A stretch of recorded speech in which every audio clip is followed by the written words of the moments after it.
For more than a decade, Hialeah residents have been burdened with increasingly high water bills. Increases, debts, and excuses have marked a history of deception and neglect. Today we review the timeline of the water scam in Hialeah 2014, the hidden rate. In 2014, under Mayor Carlos Hernandez, the so-called franchise fee was born, a hidden 10% tax on each water bill. It was promised to improve the city, but no investment was ever made in infrastructure. 2015. Empty promises. A year later, the council approved new resolutions for water and conservation projects. The promises were grand, but the increases continued, and residents never saw any improvements.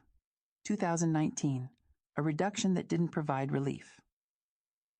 In 2019, the franchise fee dropped to 7.5%, but at the same time, the county raised wholesale water costs.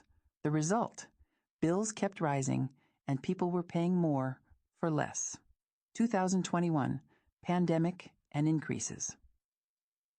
During the pandemic, when thousands of families were in crisis, the city approved increases of 4.9% for water and 2.8% for sewer. There was talk of financial stability, but bills grew almost 17% in 7 years. 2022. The opposition voice.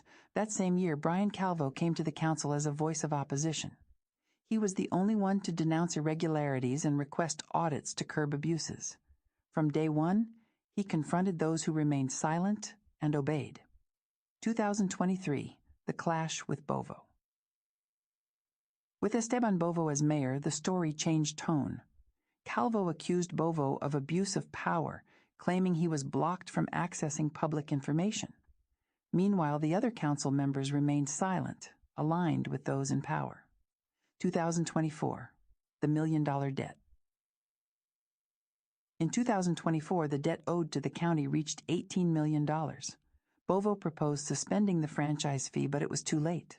The damage was done. Residents called it a mere Band-Aid. 2025. Mayoral change. In 2025, Bovo resigned, and Jacqueline Garcia Roves took over as mayor. Today she promises to absorb the county's increases, but the reality is clear. Bills could rise up to 20% at any moment. From 2014 until today, the families of Hialeah have been victims of constant increases, irresponsible debt, and a political class that looked the other way. Bryan Calvo was the only one who stood up to the system. The others caved in to the lies. And the question remains, how long will the people of Hialeah continue to pay for the mistakes of their rulers?